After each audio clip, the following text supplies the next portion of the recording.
नमस्कार मंडळी, मी विनायक वारंग माझं सिंधुदुर्ग यूट्यूब चॅनलवर करतो तुमचं मनपूर्वक स्वागत। आज आपण पाहणार आहोत आजच्या या ब्लॉगच्या माध्यमातून जिल्हास्तरीय वक्तृत्व स्पर्धा आणि ह्या आयोजन केलेले आहेत इन्स्युली हायस्कूलमध्ये। त्यांचं एक उत्कर्ष कला क्रीडा मंडळ आहे, त्यांच्या आणि इन्स्युली हायस्कूलच्या संयुक्त विद्यमाने या स्पर्धा परीक्षेचं आयोजन करण्यात आलेलं आहे। तर आजच्या या ब्लॉगमध्ये आपल्या सिंधुदुर्गातील जे वक्ते आहेत, लहान लहान मुलं आहेत, पण अति उत्साहीपणे आणि एक वक्ता कसा असावा याचं उत्तम उदाहरण देणारं आजचा हा ब्लॉग असणार आहे। निश्चितच सर्व पालकांनी हा ब्लॉग पाहावा, जेणेकरून आपल्या मुलांना अशा विविध स्पर्धांमध्ये सहभाग घेण्यासाठी निश्चितच एक प्रोत्साहन प्रेरणा मिळू शकते। तर आजच्या या ब्लॉगसाठी तुम्ही माझ्यासोबत शेवटपर्यंत राहा। चला तर आयोजित तसेच उडत्या पाखरांना परतीची कमान असावी, नजरेत सदा नवी दिशा असावी, क्षितिजा पलीकडे झेप घेण्याची जिद्द असावी हे जाणून सतत कार्यमग्न असणारे माजी शिक्षण व आरोग्य सभापती तथा सिंधुदुर्ग जिल्हा माध्यमिक अध्यापक संघ अध्यक्ष, विद्यमान इन्स्युली विविध कार्यकारी सोसायटी अध्यक्ष, दूध डेअरी अध्यक्ष, आमच्या प्रशालेचे सहाय्यक शिक्षक माननीय श्री गुरुनाथ शंकर पेडणेकर सर पुरस्कृत जिल्हास्तरीय वक्तृत्व स्पर्धेस उपस्थित सर्वांचे मनपूर्वक स्वागत। ज्ञानेश्वर राणे संस्थेचे सल्लागार माननीय श्री पालव, संस्थेचे माजी अध्यक्ष सल्लागार माननीय श्री हळदणकर, सौ मोरजकर मॅडम, तसेच सौ अवतार मॅडम, सौ केरकर मॅडम, उत्कर्ष युवा कला क्रीडा मंडळाचे अध्यक्ष माननीय श्री नितीन राऊत, परीक्षक माननीय श्री पालव सर यांनी कृपया व्यासपीठावर आसनस्थ व्हायचं आहे। त्याचप्रमाणे विद्याविकास मंडळ या संस्थेचे या सभागृहात उपस्थित असलेले सर्व पदाधिकारी, सदस्य, सल्लागार, उत्कर्ष 1986 साली लावलेलं छोटंसं रोपटं, या रोपटं आज 37 वर्षात पदार्पण करत असताना विविध कार्यक्रम या आमच्या मंडळामार्फत केले जातात। सध्या क्रिकेटचं फॅड आहे आणि त्या फॅडमध्ये वेगवेगळ्या ठिकाणी गावागावात आपल्याला क्रिकेटचे सामनेच पाहायला मिळतात। जी मंडळं आहेत ते शक्यतो 50,000, 51,000, 1 लाख रुपयाच्या स्पर्धा भरवतात, पण उदात्त हेतू ठेवून आणि विद्यार्थ्यांना भावी वाटचालीस आव्हानात्मक कायद्याचा वाढदिवस आहे, जन्मदिवस आहे आणि त्या निमित्ताने ही स्पर्धा होते। म्हणजे या माजी शिक्षकांचा या ठिकाणी स्पर्धेतील हेतू सुद्धा या ठिकाणी संपन्न होतोय आणि त्यांना वाढदिवसाच्या शुभेच्छा म्हणून या जिल्हास्तरीय ज्या स्पर्धा होत आहेत त्या खरोखरच या ठिकाणी सरांना मनापासून दिलेल्या शुभेच्छा असतील। सर हे उत्कर्ष युवक कला क्रीडा मंडळाचे फाउंडर मेंबर, कारण हे रोपटं लावताना याचा आम्हाला खरोखरच अभिमान आहे। आणि या स्पर्धेत जे काही ज्या स्पर्धेचं सर्व नियोजन आणि जे पुरस्कृत केले आहे ते सरांनी केलेले आहेत। अभिमानाची ज्योत देवते, अंधारात वाट दाखवते, जगण्याची ही ज्योत आहे, मांगल्याची, समृद्धीची, विकासाची, प्रगतीची, उद्धाराची, उत्कर्षाची आणि खास करून भावी नागरिक अर्थात शालेय प्रज्वलित होत आहे। सर्व मान्य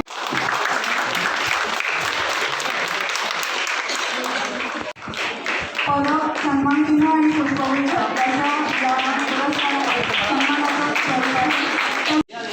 भारतीय संस्कृतीतील गुरु शिष्य परंपरा जपणारे हे विद्यार्थी यांनी आज हे कार्यक्रम प्रसंगी दाखवून दिलं की सरांवर त्यांची किती आपुलकी। शिक्षण आणि आरोग्य सभापती सन्माननीय प्रमोदभाई कामत थोडे लवकर आले असते बरं वाटलं असो, पण आपली उपस्थिती ही आमच्यासाठी निश्चितच लाख मोलाची आहे। अर्थात आपल्यासाठी मनपूर्वक धन्यवाद। तंत्रज्ञान हा शब्द ज्याने अगदी कोळून त्याला असेल, अर्थात अख्तर सर हे नाव केवळ सिंधुदुर्गातच नव्हे तर तंत्रज्ञानाच्या प्रत्येक इन्स्ट्रुमेंटमध्ये पोहोचलेलं आहे। अख्तर सर आपल्यासाठी आणि आपण उभयता उपस्थित आहात, आपल्या परिवारासाठी आमच्याकडून मनपूर्वक धन्यवाद व्यक्त करत आहोत। यापूर्वीही आपली भेट झालेली आहे, नंतर आठवण करून देईल। यानंतर हा सर्व सोहळा उत्कर्ष युवा कला क्रीडा मंडळ इन्स्युलीच्या वतीने आयोजित केलेला आहे, पण या शाळेने केलेल्या सहकार्य प्राचार्य अर्थात शाळेचे संस्थापक अध्यक्ष, सर्व सदस्य, मुख्याध्यापक आणि शिक्षक वर्ग सर्वांचे मनपूर्वक धन्यवाद. आणि सर म्हणजे आपल्या घरातले माणूस आहेत असं मानून अगदी मोकळ्या वेळेत सुद्धा शाळेला, आमच्या घराला शाळा बनवणारे इथले सगळे विद्यार्थी, सरांवर मनापासून प्रेम करणारे, छोट्यापासून 5वी पासून 10वी पर्यंतचे सगळे विद्यार्थी, तुमचे ऋण तसेच आमच्या माथी सदैव राहू दे. आम्ही त्याच्यातून नाही उतराई होऊ इच्छित. यानंतर या कार्यक्रमासाठी उपस्थित असलेले सर्व परीक्षक महोदय अर्थात आमचे नार्वेकर सर, पालव सर, आमच्या नार्वेकर बाई, अगदी स्पर्धेचं परीक्षण करायचं आहे.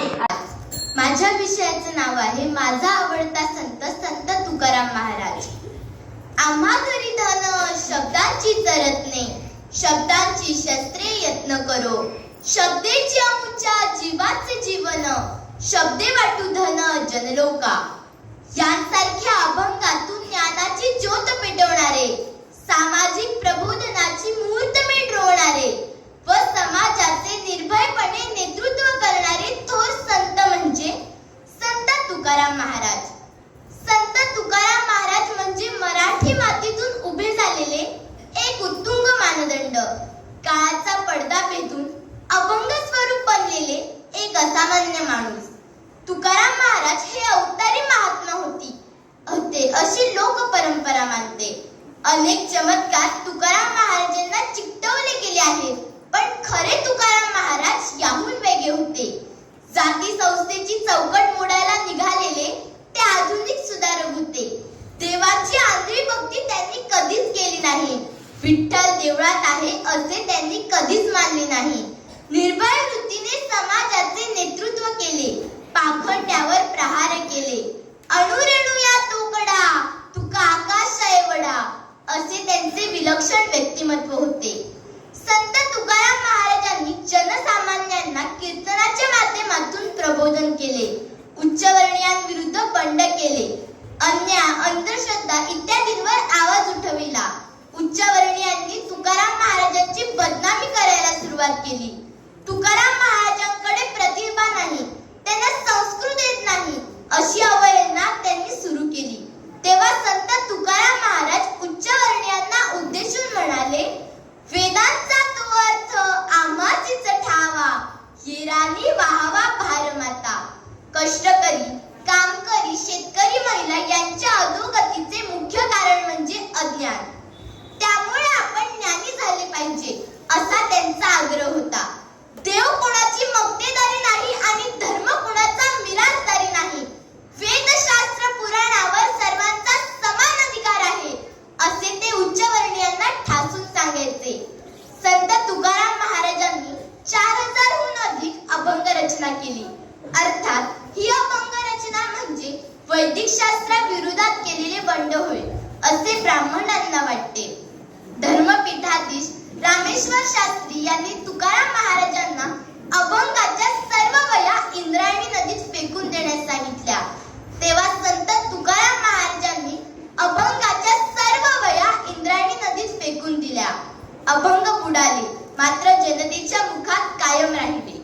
छत्रपती शिवाजी महाराज तुकाराम महाराजांना गुरु मानत, तेही त्यांच्या कीर्तनात सामील व्हायचे. संत तुकाराम महाराज छत्रपती शिवाजी महाराजांना म्हणाले, अरे तुझा जन्म टाळ कुटण्यासाठी झाला नाही. असे सगळेच टाळ कुटत बसले तर जगाचा व्यवहार कसा चालणार? जा, महाराष्ट्राच्या राजा घरी परत जा. मायभूमीला स्वतंत्र कर, कुणाचीही पर्वा करू नकोस. संत तुकाराम महाराजांच्या या उपदेशाने छत्रपती शिवाजी महाराज प्रेरित झाले व नवे राज्य स्थापन केले. संत तुकाराम महाराज जाती व्यवस्थेच्या विरोधात होते. समाजातील विषमता दूर करण्यासाठी त्यांनी खूप प्रयत्न केले. विष्णुमय जग वैष्णवांचा धर्म, भेदाभेद भ्रम अमंगळ. संत तुकाराम महाराज वैकुंठाला गेले अशी परंपरा मानते. मात्र ज्या सनातनी व्यवस्थेविरुद्ध संत तुकाराम महाराज लढले, त्याच सनातनी व्यवस्थेने संत तुकाराम महाराजांची हत्या केली व ते वैकुंठाला गेले असा प्रचारही त्याच सनातनी व्यवस्थेने केला असेही सांगितले जाते. मात्र काही असले तरी अभंगाच्या रूपाने अजरामर आहेत. धन्यवाद. माझा स्पर्धक क्रमांक आहे 6. आपला महाराष्ट्र ही संतांची पवित्र पावनभूमी आहे. जगाच्या कल्याणात संतांच्या विभूती, जगाच्या कल्याणात संतांच्या विभूती, देह जिजविती उपकारे. या उक्तीप्रमाणे सर्व संतांनी आपल्या जीवन कार्यातून समाजाला संस्कारश्रम शाश्वत मूल्यांचा खजिना दिला. संत ज्ञानेश्वर, संत तुकाराम, संत एकनाथ, संत सावतामाई, संत जनाबाई यांच्यासारख्या पासून संत गाडगेबाबांसारख्या आधुनिक संतांपर्यंत सर्वांनीच ही मूल्ये जपत लोकोद्धाराचे कार्य पार पाडले. सर्वच संत माझ्यासाठी वंदनीय आहेत. तरी देखील आपल्या अभंगातून वेगळी भक्तीपेक्षा मानवतावादाविषयी रोखठोकमध्ये व्यक्त करून तत्कालीन समाजातील दावितेवर आवाज ओढणारे संत तुकाराम महाराज हे माझे आवडते संत आहेत. आम्हा घरी धन, शब्दांची रत्ने, शब्दांची शस्त्रे यज्ञ करू, हे तुकाराम महाराजांचे शब्द परमेश्वर मानून माझा विषय मांडते. माझा आवडता संत संत तुकाराम महाराज. ज्ञानदेवे रचला पाया उभारली देवालये, ज्ञानदेवे रचला पाया उभारली देवालये. तुका झालासे कळसा, तुका झालासे कळसा, भजन करा सावकाश. भागवत धर्माचा प्रसार करणारे संत एकनाथ समाधिस्थ झाले आणि संत तुकारामांच्या रूपाने भक्तीचा अधिकच तेजस्वी तारा उदयास आला. संत तुकारामांचा जन्म वैश्य कुळात झाला. त्यांच्या घरात विठ्ठल भक्तीची परंपरा होती. लहानपणीच त्यांच्यावर व्यवसायाची जबाबदारी आली. लहानपणीच त्यांचा विवाह देखील झाला. अचानक पडलेल्या दुष्काळात ते हवालदिल झाले. त्यांचा सारा संसार उद्ध्वस्त झाला. दुष्काळ आटिले द्रव्य नेला मान, दुष्काळ आटिले द्रव्य नेला मान, स्त्री एके अन्न करिता मेली. अशा प्रकारे संसाराच्या काठाकुट्यांनी रक्तबंबाळ झालेल्या त्यांच्या मनाला परमात्म्याची ओढ लागली. त्यांनी समाजापासून संसारापासून दूर जाऊन भक्तीची साधना केली. दरम्यानच्या काळात त्यांना स्वप्नात गुरुपदेशन झाले. संत नामदेव त्यांच्या पांडुरंगासमवेत त्यांच्या स्वप्नात येऊन त्यांना अभंग रचना करण्यास सांगितले आणि अलौकिक स्फूर्तीतून स्फुरलेली त्यांची अमृतवाणी सिद्ध झाली. या अमृत काव्याकडे त्या काळातील सामान्य जनतेपासून त्या काळातील प्रतिष्ठित लोकांपर्यंत सर्व थरातील लोक आकर्षित झाले. संत तुकारामांनी धर्मरक्षण हेच आपले जीवित कार्य मानले होते. संत तुकारामांनी जातीभेद, उच्च नीच भेद नाकारले. संत तुकारामांचे काव्य हे सुभाषितांसारख्या सुवचनांनी नटलेले आहे. जे का रंजले गांजले त्यासी म्हणे जो आपुले, जे का रंजले गांजले त्यासी म्हणे जो आपुले, तो जी साधू ओळखावा देव तेथेची जाणावा. यासारख्या हजारो प्रासादिक अभंगातून संत तुकारामांनी आपले दिव्य तत्वज्ञान लोकांसमोर मांडले. संत तुकारामांचे हे काव्य आजही जनसामान्यांच्या मुखात अजरामर झाले आहे. संत तुकारामांचे विठ्ठल टाळो विठ्ठल दिंडी, आनंदाचे डोही आनंद तरंग, सत्य असत्याशी मन केले ग्वाही, दया क्षमा शांती तेथे ईश्वराची वस्ती. यासारखे कित्येक अभंग आजही आपल्याला मुखात ताल धरून पावलांना बेभान होऊन आपल्याला हे अभंग बेभान होऊन अभंग मुखोद्गत करण्याची शक्ती देते. संत तुकारामांची गाथा त्या काळातील समाजकंटकांनी इंद्रायणीच्या पाण्यात बुडवली, पण ती न बुडता पाण्यावर तरंगली. आजही ती गाथा प्रत्येक महाराष्ट्रातील माणसाच्या मुखात अजरामर झाली आहे. म्हणूनच म्हणते, तुका झालासे कळसा, तुका झालासे कळसा, भजन करा सावकाश. धन्यवाद. वनचरे पक्षी सुस्वरे आळविती या संत तुकाराम महाराजांच्या ओळी ऐकताना आणि गाताना निसर्गाचा सहवास हवा असं वाटतं नाही का? संत तुकाराम महाराजांना वृक्ष लागवडीचे महत्त्व त्या काळी समजले होते. त्यांनी ते या अभंगाच्या रूपात आपल्या समोर तेव्हाच मांडून ठेवले आहे. मित्रहो, आठवा वृक्ष आपल्याला काय काय देतात? थकलेल्या वाटसरूला विसाव्याची सावली आणि गारगार वारा, पक्ष्यांना निवारा, जगण्यासाठी अन्न. मानव व प्राण्याला वृक्ष तर भरभरूनच देतात. उदाहरण घ्यायचं असेल तर तुमच्या आमच्या दारातील तुळस, तिला तर आपण प्रत्येक धार्मिक कार्यात उपयोगात आणतो. शिवाय औषधही म्हणून उपयोग करतो.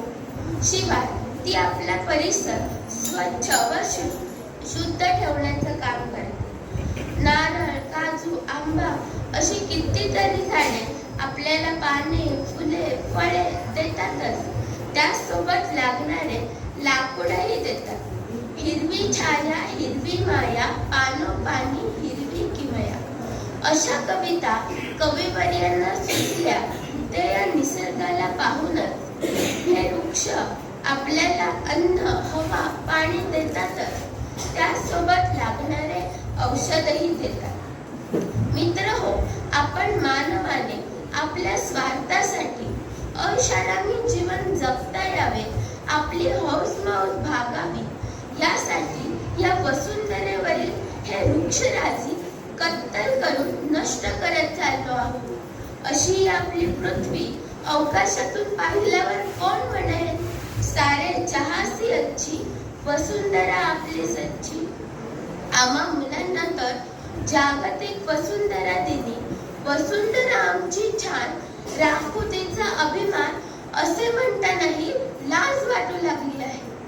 मित्रहो, आठवा गेल्या मे महिन्यातील उन्हाळा. कित्येक वर्तमानपत्रांनी तर उन्हाळ्यातील तापमान सांगण्याची उच्चांकी स्पर्धाच लावली होती. अनेक जीव उष्णघाताचे बळी जाताना दिसत होते.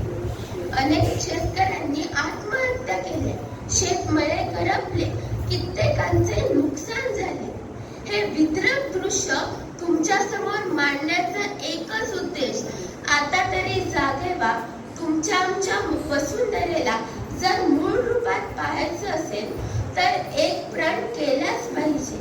एक व्यक्ती एक झाड ही संकल्पना प्रत्येकाच्या आचरणात आणण्यासाठी प्रत्येकाने स्वयंप्रेरणेने आणि उत्स्फूर्तपणे यात भाग घेतलाच पाहिजे.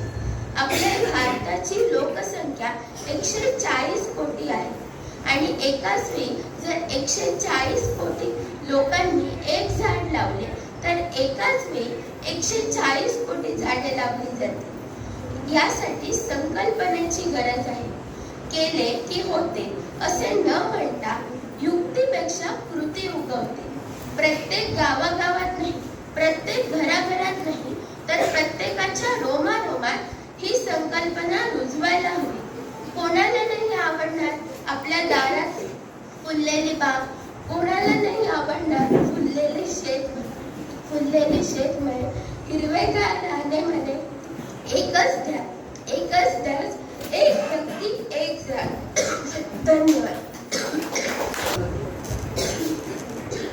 माणसा तू कधी होशील माणस, ज्यावरी तू निर्भर त्यावरीस झालास क्रूर. अरे माणसा, ज्यावर तू निर्भर आहे, ज्याशिवाय तू जगू शकणार नाही, त्याला तू नष्ट करायला चाललास. तुला कळत कसे नाही की ज्याला तू नष्ट करायला चाललास त्याशिवाय तू जगू शकणार नाही. ही आजच्या काळाची गरज आहे. वृक्षांचे महत्त्व समजण्याची, त्यांचे संवर्धन करण्याची. म्हणूनच असे म्हटले गेले आहे, वृक्षवल्ली आम्हा सोयरे म्हणजे. म्हणूनच हाच विषय घेऊन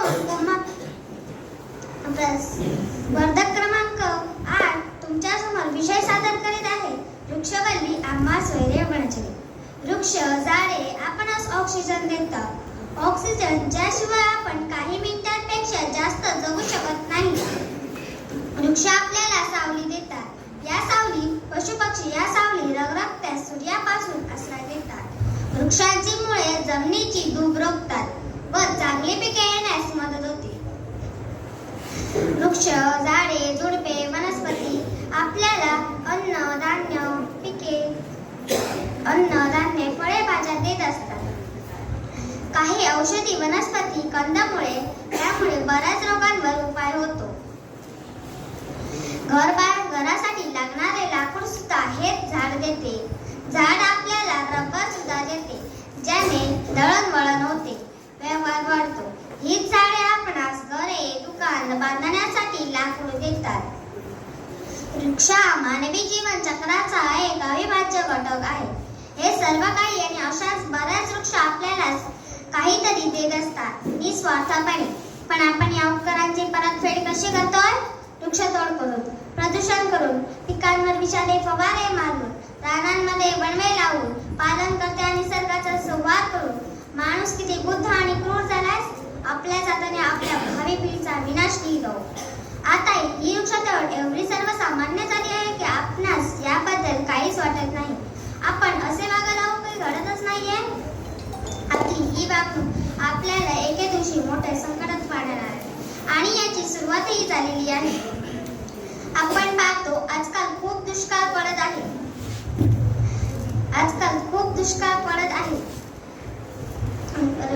पृथ्वीचे तापमान वाढत आहे, समुद्राची पातळी वाढत आहे, पाण्याची टंचाई जाणवत आहे. निसर्ग देत असलेल्या या सर्व चेतावण्यांकडे आपण दुर्लक्ष करत आहोत आणि हे फार चुकीचे आहे. पशु पक्षी मानव सजीव अगदी कीटक सुद्धा मानवी जीवन चक्राचा एक घटक आहे.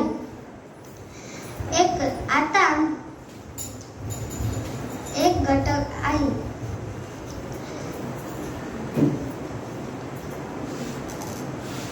वृक्षतोड केली, प्रदूषण केले, मग मानवी जीवन तुटू शकते व याचा परिणाम सजीवांना व मानवालाही भोगावा लागेल.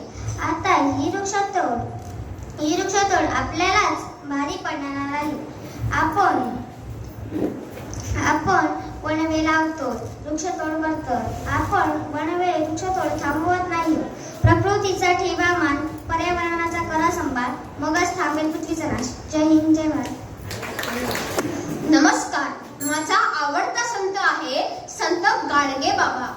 ऋण काढून रे लेका नको करूस तू सण, ऋण काढून रे लेका नको करूस तू सण, नको मानू जाती भेद सारी एकच आपण. धोंड्यात दगडात सोन्या कारी शोधीशी देवाला, दिन दुबळ्याला जप देव भेटेल तो तुला.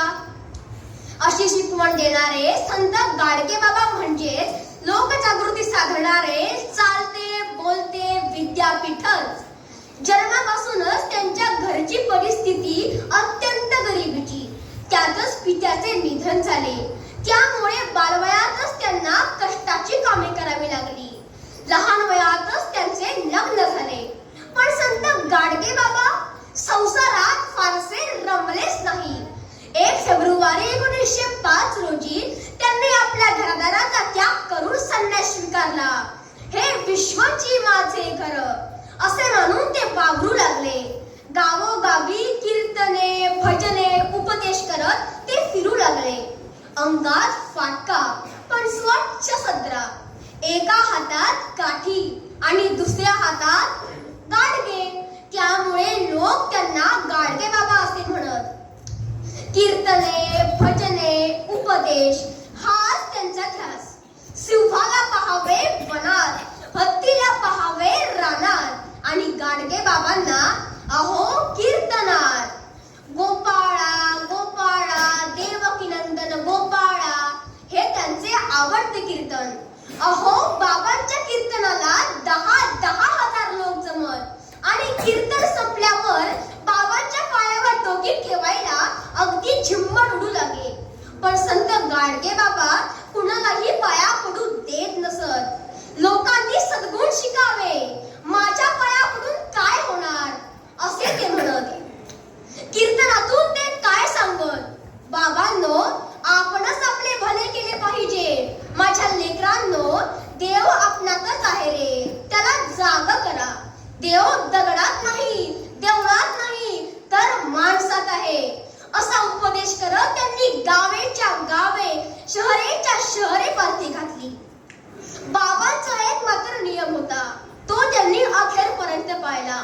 ज्या गावात ज्या वस्तीत ते जात तिथे घराटी घमेले फावडे मागवत गाव स्वच्छ झाडून काढत. गर्दीत जर कोणी पाया पडायला आला तर घराट्याचा एक तडाखा त्याच्या पाठीवर देत ते म्हणत, तुम्ही स्वतः तर काम करत नाही आणि दुसरा करतो तर असे आडवे येऊन पडतात, व्हा बाजूला.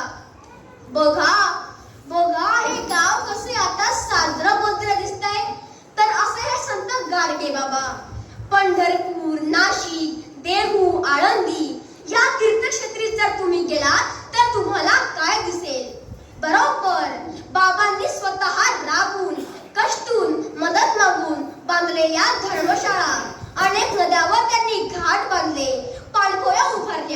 अनाथ अपंगासाठी सदावर्ते सुरू केली. मुलांसाठी शाळा, महाविद्यालये आणि वसतिगृहे सुरू केली. कुष्ठरोगाची सेवा केली. बाबांनी कधीही जात मानली नाही, दगडाचा देव मानला नाही. त्यांचा देव म्हणजे अनाथ अपंग रंजले गांजलेले लोक. जे का रंजले गांजले त्यांची म्हणे जो आपुले, तोची साधू ओळखावा देवतेची जाणावा. हे संत तुकारामांचे वचन संत गाडगे बाबांना खऱ्या अर्थाने लागू पडते. अशा या युगपुरुष संतास माझे कोटी कोटी प्रणाम. झालेत बहु होतील बहु परी या सम नाही. धन्यवाद. निसर्ग म्हणजे नातं विश्वाचं आणि मनाचं. निसर्ग म्हणजे नातं विश्वाचं आणि मनाचं. निसर्ग म्हणजे पाऊल यशाच्या लखलखत्या प्रांगणाचं. निसर्ग म्हणजे विश्वास चराचरातल्या सौंदर्याचा आणि निसर्ग म्हणजेच अर्थ जीवनाचा आणि जगण्याचा. होय, हे अगदी खरे आहे. मंचावर उपस्थित मान्यवरांचे माझ्या शब्दसुमनाने आणि आपणा सर्वांच्या टाळ्यांच्या गजराने स्वागत करून मी माझ्या वक्तृत्वाचा विषय मांडते. वृक्षवल्ली आम्हा सोयरी वनचरे. मित्रांनो, आजच्या या 21व्या शतकातल्या मानवाने आपल्या बुद्धीच्या जोरावर आणि विज्ञानाच्या साथीने प्रगतीपथ आखत आखत अवकाशाला गवसणी घातली. आणि ह्याच सामान्य माणसाचा जमिनीपासून अवकाशापर्यंत असलेला हा प्रवास जर कोणी सुखकर आणि समृद्ध केले असेल तर तो फक्त आणि फक्त या नयनरम्य निसर्ग देवतेने. निसर्ग म्हणजे तरी काय? आपल्या अवतीभोवती असलेली वनराई म्हणजेच वृक्षवल्ली, पशु पक्षी कीटक इत्यादी घटक म्हणजेच निसर्ग होय.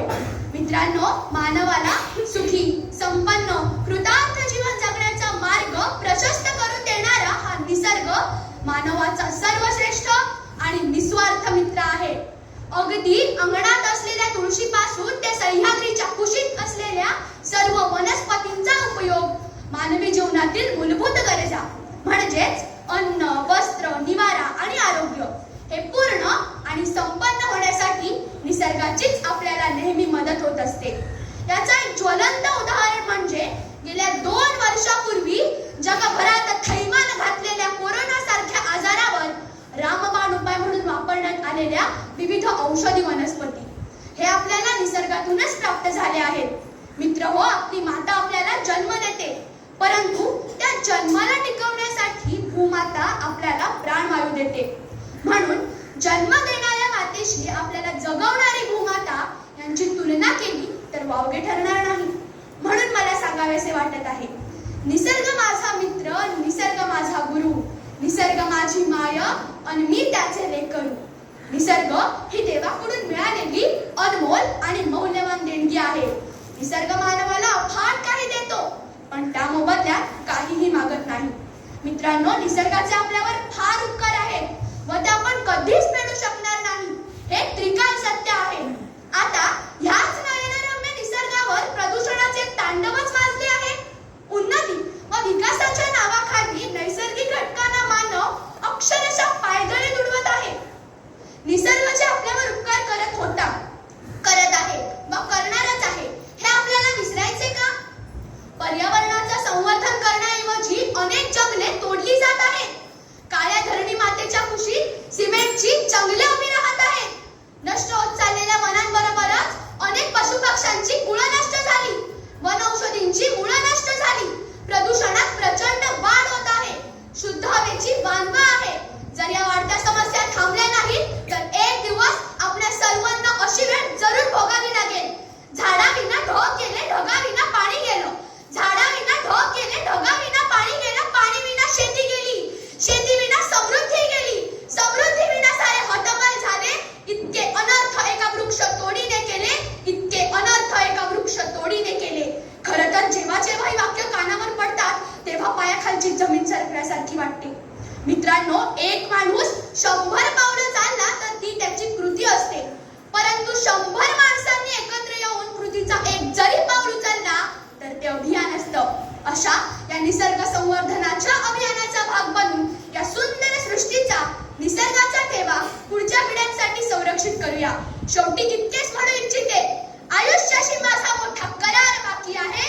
भारताला माझ्या वृक्षवल्लींचा विचार बाकी आहे. करू मुक्त या सृष्टीला प्रदूषणाच्या जाचातूनही वृक्षवल्ली रक्षणाच्या कार्यासाठी मनात ऊर्जा चिकार बाकी आहे. मनात ऊर्जा चिकार बाकी आहे. धन्यवाद. माझा स्पर्धा क्रमांक आहे 11. माझा विषय आहे माझा आवडता संत. मित्रांनो, सुख करता दुःख हरता वार्ता विघ्नाची ही गणेश आरती आणि भीमरूपी महारुद्रा वज्र हनुमान मारुती हे मारुती स्तोत्र कोणी लिहिले आहे हे माहिती आहे का तुम्हाला? याचे रचनाकार आहेत समर्थ रामदास स्वामी. आणि बरं का, हे माझे आवडते संत आहेत. महाराष्ट्र ही संतांची भूमी आणि या मातीआळीत सर्वांहून आगळे वेगळे असलेले संत म्हणजे समर्थ रामदास. समर्थाची या सेवकावर कृपा आहे, असा भूमंडळी कोण आहे. असा समाजाला परखड सवाल करण्याचे सामर्थ्य समर्थांच्या अंगी होते. प्रत्यक्ष स्मशानभूमीत राम मंदिर उभारणारे ते निर्भय संत होते. प्रत्येक संतांनी आपला नरदेहरूपी गुरु मानला होता, पण प्रभू रामचंद्र या दैवताला गुरु मानणारे रामदास स्वामी. इतर सर्व संतांचे साहित्य हे पूर्वीच्या ग्रंथांवर आधारित आहे, पण समर्थ रामदासांनी लिहिलेला दासबोध हा स्वयंभू आहे, स्वनिर्मित आहे. त्यांनी केवळ दया, क्षमा, शांती यांची शिकवण दिली नाही, तर त्या काळच्या दुर्बल समाजाला सशक्त बनवण्यासाठी गावोगावी हनुमान मंदिरे बांधली आणि कित्येक मठ बांधले. जवळजवळ 500 हनुमान मंदिरे. केवढे अफाट कार्य आहे हे. बालवयातच मुलांवर संस्कार व्हावे, शरीर बळकट व्हावं म्हणून व्यायामाचा पुरस्कार केला. प्रत्येक दिवशी 1200 सूर्यनमस्कार घालणारे समर्थ वज्रदेवी बनले होते. यात नवलते का? शिवरायांचे 8वावे रूप, शिवरायांचा 8वावा प्रताप अशा शब्दात संभाजी महाराजांना शिवाय सामर्थ्याचे स्मरण करून देणारे समर्थ रामदास. स्वराज्य स्थापनेच्या कार्यात शिवरायांचे ते गुरु मानले जातात. मराठा तुका मिळवावा, महाराष्ट्र धर्म वाढवावा. समर्थ म्हणत मराठा म्हणजे महाराष्ट्रात राहणारी अशी व्यापक कल्पना त्यांना रुजवायची होती. मना पाप संकल्प सोडून द्यावा, मना सत्य संकल्प जीवी धरावा. इतक्या साध्या सोप्या शब्दात त्यांनी मनाला वळण लावले. मनाला सन्मार्गावर आणण्यासाठी त्यांनी 205 मनाचे श्लोक रचले. कोरोनासारख्या महामारीच्या काळात आपल्या मनाची स्थिती उत्तम ठेवण्यासाठी ते खूप उपयोगी पडले. त्यांनी लिहिलेला दासबोध हा मानवतावाद व माणूस घडविणारा. या दासबोधात 20 दशकांमधून सर्वांगीण मार्गदर्शन केले. समर्थ, तुमच्यानंतर समाजाचे का? असा त्यांच्या अनुयायाने त्यांना प्रश्न विचारला. माझ्यानंतर माझा दासबोध म्हणजेच मी, तोच पुढील समाजाला मार्गदर्शक असेल असे समर्थ म्हणत. आणि हे सत्य आहे की आजही दासबोध समाजासाठी दीपस्तंभ आहे. मित्रांनो, समर्थ रामदास हे काय त्यांचं खरं नाव नव्हतं. रामाचा दास म्हणून ते स्वतःला रामदास म्हणून घेत. नारायण सूर्याजी पंत ठोसर हे त्यांचे मूळ नाव. जालना जिल्ह्यातील जाम हे त्यांचे जन्मगाव. त्यांचे पूर्ण कुटुंब पारमार्थिक रामभक्त. 24 मार्च 1608 रामनवमी दिवशी त्यांचा जन्म झाला. राणूबाई व सूर्याजी पंतांच्या पोटी जन्मलेला नारायण लहानपणापासूनच आध्यात्मिक. वयाची 12 वर्ष बालपण, 12 वर्ष तीर्थाटन आणि 12 वर्ष तपश्चरण आणि यापुढील सर्व आयुष्यात समाज प्रबोधन. त्यांनी लिहिलेली करुणाष्टके, मनाचे श्लोक आणि दासबोध हा आपल्याला खरा भक्ती मार्ग शिकवतात. सज्जनगड, शिवरायगड आणि चाकळ ह्या ठिकाणी कार्य करून त्यांनी तीर्थक्षेत्र बनवली. अशा महान संतांचे निधन 13 जानेवारी 1681 रोजी झाले. मित्रांनो, समर्थ आज देहरूपी नाही, पण केल्याने होता आहे रे आधी केलेची पाहिजे. धन्यवाद. इतिहास कपांच्या थापांनी आणि तलवारीच्या पात्यांनी लिहिला गेला. त्याच मातीतील गर्दमंद आहे की जंगलांनी अफजल खान पडला. शाहिस्तेखानाला सुटका करून पावले तर औरंगजेबाची झोप उडवली. पण मित्रहो, गेले ते दिवस आणि राहिले ते आठवण. या सर्व घटनांना 300 ते 350 वर्षाचा काळ उलटला आहे.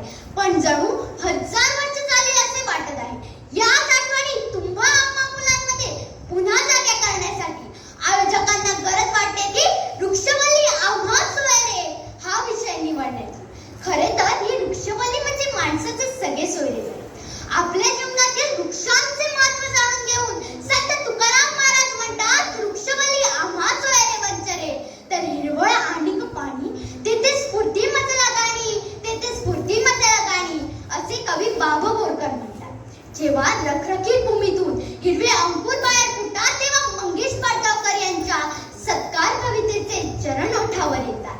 पहिल्या हिरव्या तुडपात्याचा आज असे सत्कार, आज असे सत्कार. या वृक्षांची संगत सोबत माणसाला सतत असते. ग्रीष्माच्या तप्ततेवर पावसाचा शिडकाव होतो आणि पानोपानी वसुंधरा मोहरते. श्रावण भाद्रपदात फळा फुलांनी लगडलेले वृक्ष माणसाला नवीन चैतन्य देतात. पारिजातकाच्या बहारदार फुलांचा झाडाखाली पडलेला सडा माणसाच्या कदरवृत्तीला जण हिंडवत असतो. रात्री फुल नाही रात्राणी तर पहाटेला असणाऱ्या जाई जुई माणसाला वेडावून टाकतात. थंडीची चाहूल लागतात, चेरीची झाडे गुलाबी साथ चढवतात. या शिशिराच्या आगमनाने हिरमुसलेली निसर्गसृष्टी थंडी संपताच बहरू लागते. टॅबुबियाच्या पिवळ्या गुलाबी फुलांचा बहर सुरू होतो. पाठोपाठ पळस पांघरे फुलू लागतात, तर काटे सावरे निष्फळणी फुलते साप बहरतात. त्यानंतर वसंताचे आगमन होते आणि सारा नूरच बदलून जाते. आंबा, फणस, जांभूळ, निंब सर्व सृष्टीच बहारात रंगागंधाने वेडी होऊन जाते. पण या बहाराकडे पाठ फिरवून माणूस जेव्हा आपल्या घराच्या दिवाणखान्यात एखादे बोन्साई ठेवून स्वतःच्या रसिकतेचा पताका फडकवतो तेव्हा त्याच्या शुद्रतेला हसावेसे वाटते आणि त्याला जाऊन सांगावेसे वाटते, अरे या 4 भिंतीतून बाहेर पड आणि पड वृक्षांच्या राईत. तेथे तुला वृक्षावर बसलेली विविध कीटके, फुलपाखरे दिसतील. तेव्हाच तुला जाणवेल की ही कीटके, ही पाखरे तुझ्यापेक्षा अधिक शाणी आहेत. कारण माणसाने घरांसाठी जळण्यासाठी प्रचंड जंगल तोड केली आहे. हिरवीगार झाडे तोडून माणसाने निसर्गाचे अंतःकरणात झुकावले आहे. त्यामुळे वृक्षांच्या अनेक जाती नष्ट झाल्या आहेत. उन्हाचे प्रमाण वाढले आहे तर माणसाची सावली नष्ट झाली आहे. या हिरव्या वैभवाचा नाश करून माणसाने सिमेंटची जंगले उभारली आहेत. त्यामुळे हवेचे प्रदूषण झाले आहे. या विचारी माणसाला जागे करण्यासाठी दरवर्षी 23 जुलै हा दिवस वृक्ष शपथ म्हणून साजरा केला जातो. तर नवीन म्हणजे या तेलंगणा राज्यात हरित हरम नावाचा वृक्षारोपण कार्यक्रम राबवण्यात येत आहे. तर तसेच स्वातंत्र्याच्या अमृत महोत्सवाची सांगता करताना महाराष्ट्र शासनाने 75 लाख वृक्ष लागवडीचा संकल्प हाती घेतला आहे. हे वृक्ष एक माणसाचे जीवनदायी मित्र आहेत व ते मानवाकडे पाहून आशाभूत नजरेने म्हणत आहे, आम्हाला या मातीमध्ये संघर्षाने रुजावं लागतं. आम्हाला या मातीमध्ये संघर्षाने रुजावं लागतं. एका एका श्वासासाठी आकाशाचं ऋण घ्यावं लागतं. एका एका श्वासासाठी आकाशाचं ऋण घ्यावं लागतं. खूप झाल्या रे आम्हा वृक्षांच्या अमानुष कत्तली, खूप झाल्या रे आम्हा वृक्षांच्या अमानुष कत्तली. तूच येतो ना रे मानवा माझ्या सावलीत घ्यावया विश्रांती. तूच येतो ना रे मानवा माझ्या सावलीत घ्यावया विश्रांती. आज तुला कळकळीची विनंती रे मानवा, आज तुला कळकळीची विनंती रे मानवा. एक तरी झाड लावून पहा, एक तरी झाड लावून पहा, एक तरी झाड लावून पहा. धन्यवाद.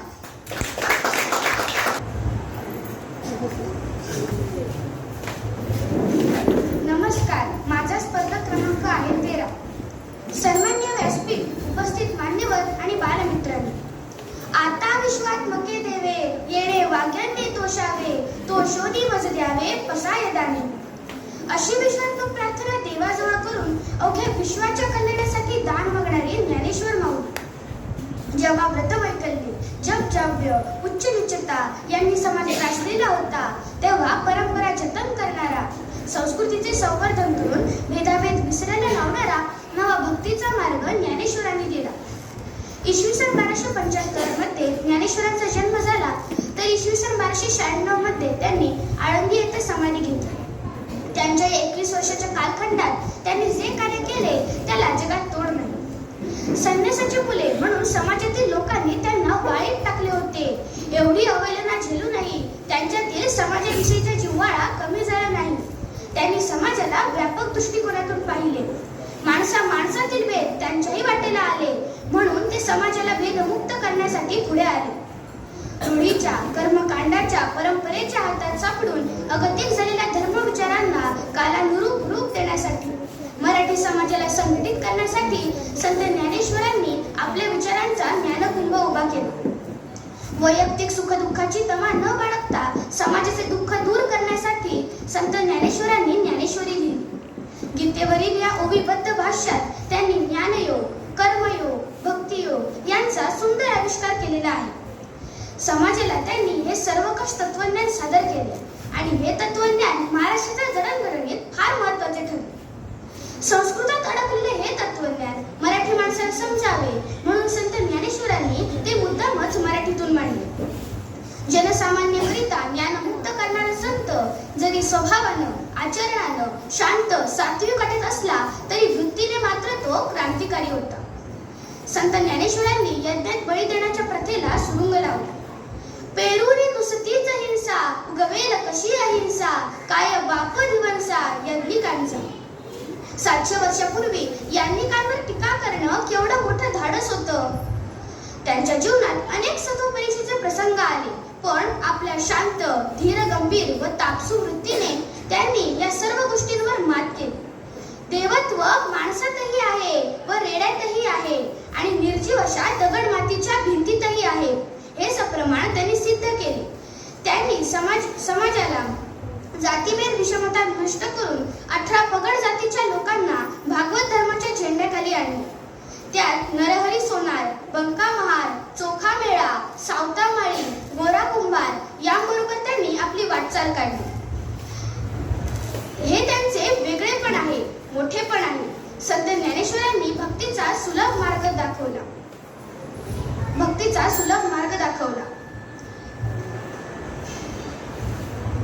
मित्र हो, ज्ञानेश्वरांचे हे विचार आजही आपल्याला तितकेच जागृत करतात. आज हरवलेले माणूसपण आत्मिक समाधान हवे असेल तर प्रत्येकाने ज्ञानेश्वरांची एक तरी ओवी अनुभवावी. तो प्रत्येकासाठी एक दिव्य अनुभव असेल. मराठी भाषेला अमृताबरोबर पैज लावणाऱ्या ज्ञानदेवांसाठी मी एवढेच म्हणेन दिव्यत्वाची जेथे प्रचिती तेथे कर माझे ज्वळती. दिव्यत्वाची जेथे प्रचिती तेथे कर माझे ज्वळती. धन्यवाद. वर्ग क्रमांक आहे 14. नमस्कार सूज्ञ परीक्षक, उपस्थित मान्यवर व मित्र हो, मी आज तुम्हाला वृक्षवल्ली आम्हा सोयरे या विषयावर माझे विचार मांडणार आहे.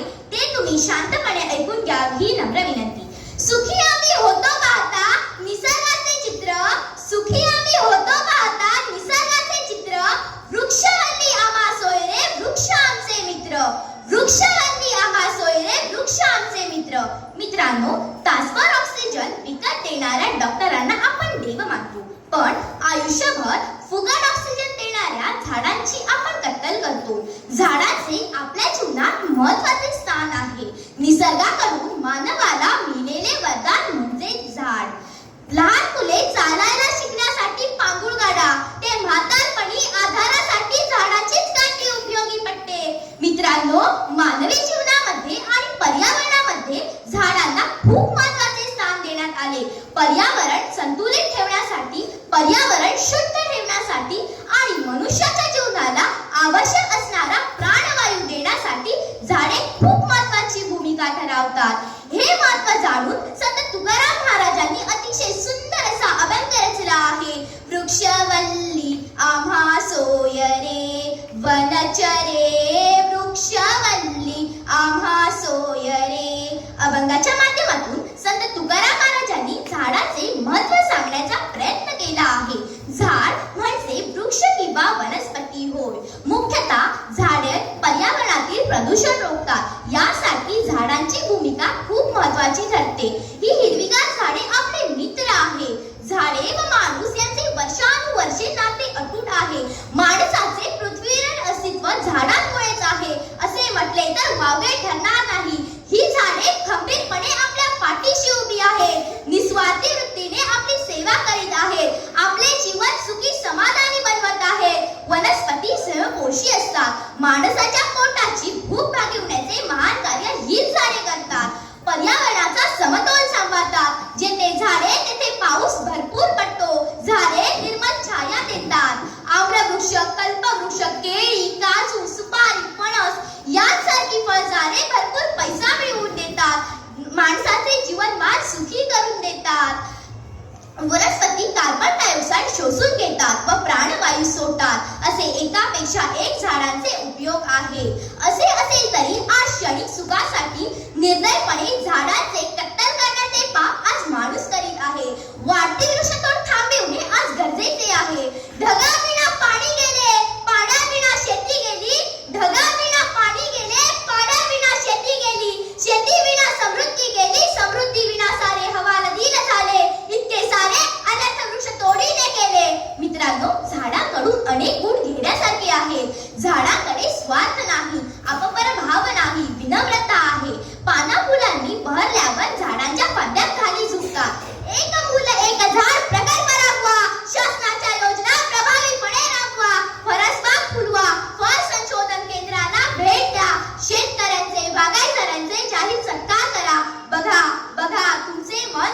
समाधानी व समृद्ध बने. शेवटी जाता जाता एकच बोलून जाते, शेवटी जाता जाता एकच बोलून जाते. झाडे लावा झाडे जगवा, झाडे लावा झाडे जगवा, झाडे लावा झाडे जगवा. जय हिंद जय भारत. धन्यवाद. माझा स्पर्धा क्रमांक आहे 15. माझ्या विषयाचे नाव आहे वृक्षवल्ली आम्हा सोये. संत तुकाराम महाराजांनी वृक्षाचे मानवाशी नाते व वृक्षाचे महत्त्व सांगताना अतिशय सुंदर असा अभंग सांगितला.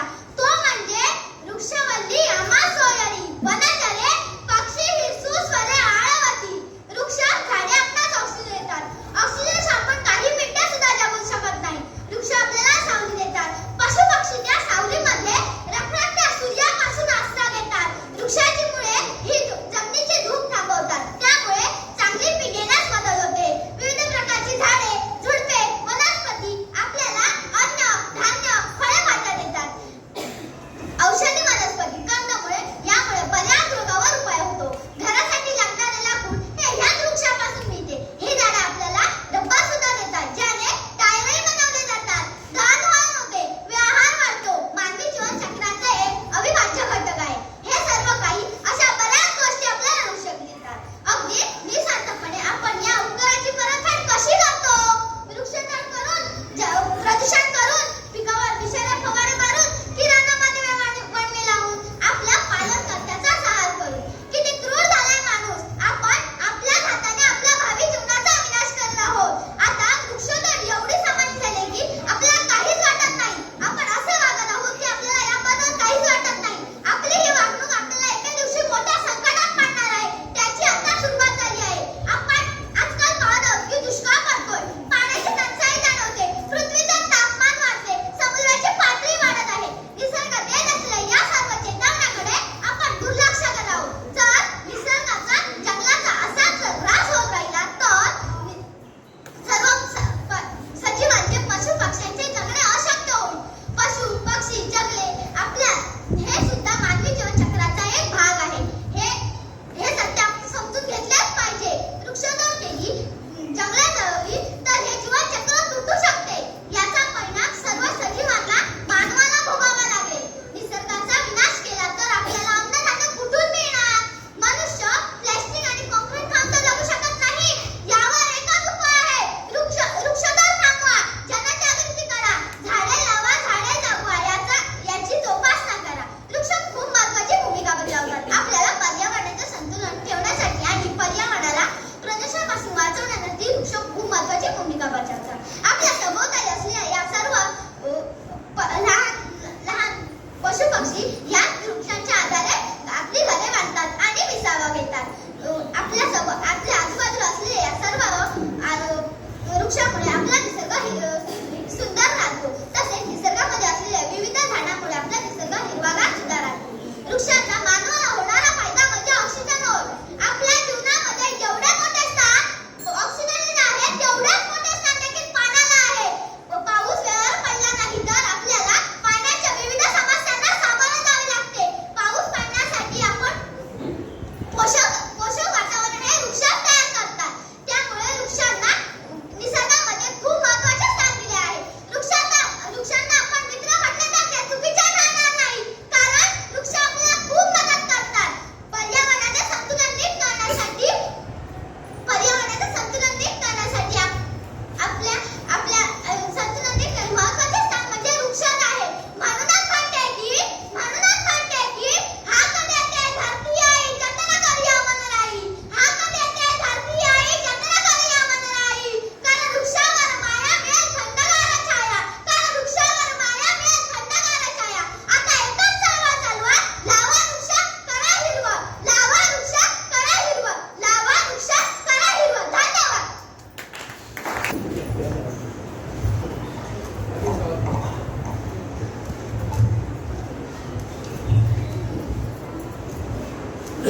जे फळांची वेलकटी साडलो, तया सत्कर्मी रती वाढो.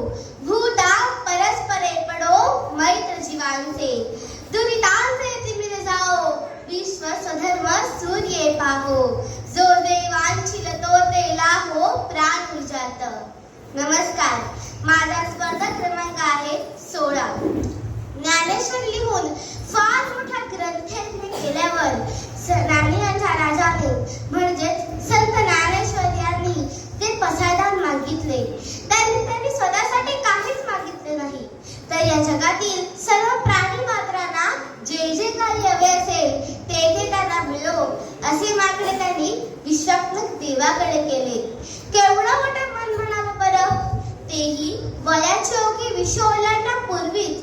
संत ज्ञानेश्वर यांचा जन्म 22 ऑगस्ट 1275 रोजी रुक्मिणीबाई यांच्या पोटी झाला.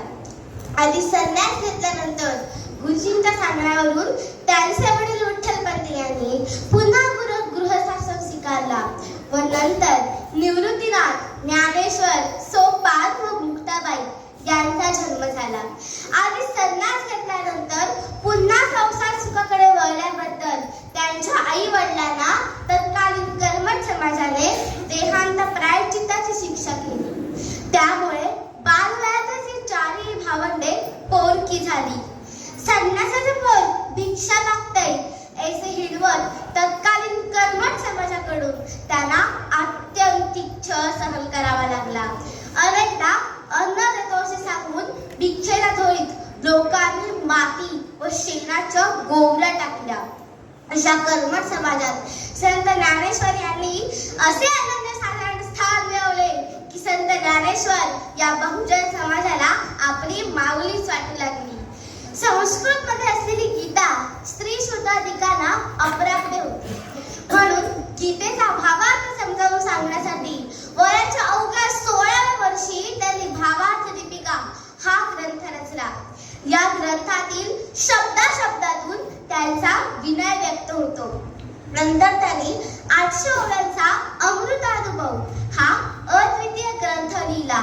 तपोवृद्ध वयोवृद्ध योगीराज चांगदेव यांच्या कोऱ्या पत्राला उत्तर म्हणून चांगदेव 65 हा 65 ओव्यांचा ग्रंथ रचणारे ज्ञानेश्वर अहंकाराने वाकवर स्वार होऊन येणाऱ्या चांगदेवांच्या भेटीसाठी निर्जीव भिंत चालवीत त्यांच्या अहंकाराला ठेचणारे ज्ञानेश्वर, साक्षात रेड्याच्या तोंडून वेद वदवून घेणारे ज्ञानेश्वर, अशी ज्ञानेश्वर माऊलींची असंख्य रूपे आपल्याला पाहावयास मिळतात.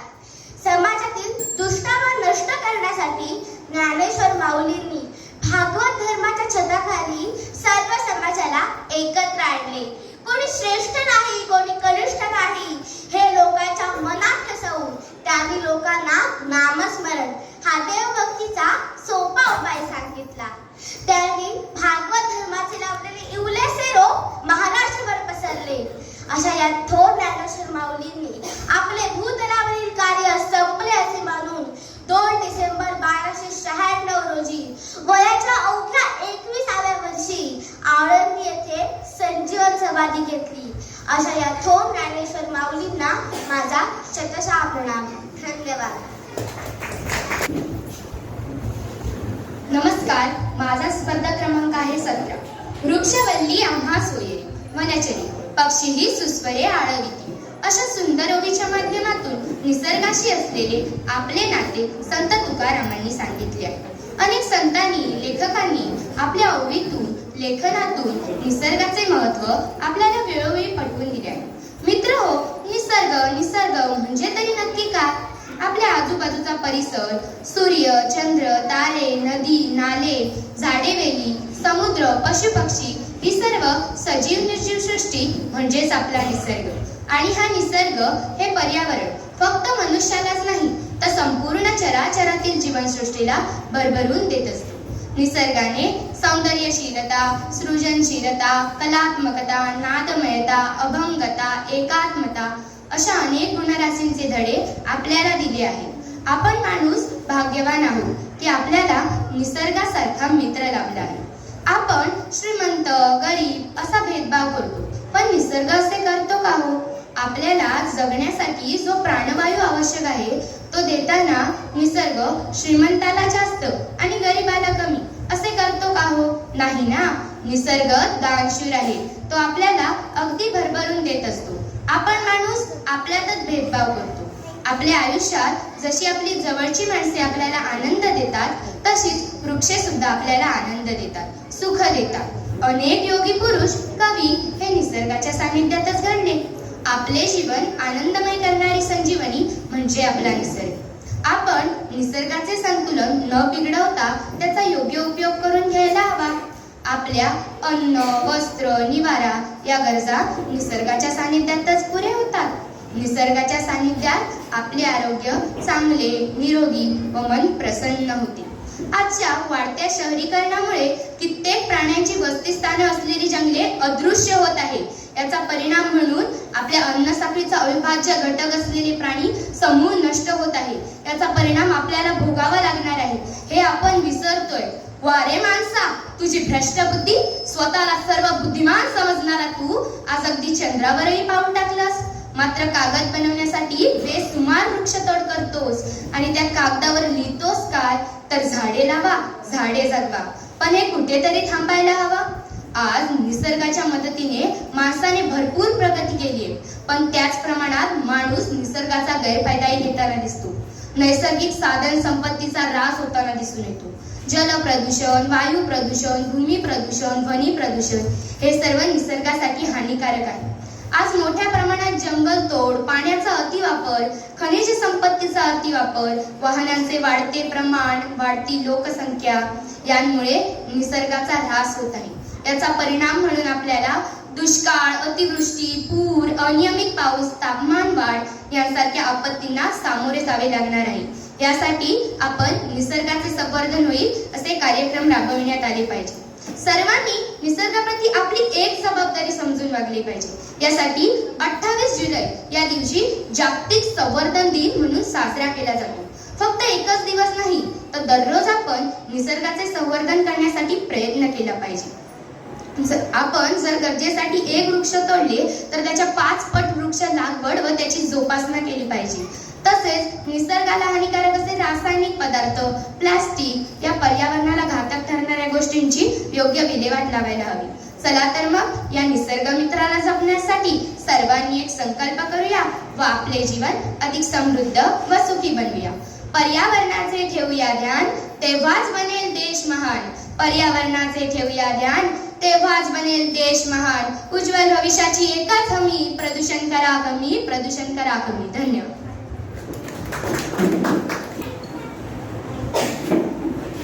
क्रमांक 18. माझ्या वक्तृत्वाचा विषय आहे वृक्षवल्ली आम्हा सगळे सोयरे वनचरे. माणसा माणसा कधी होशील माणूस, माणसा माणसा कधी होशील माणूस.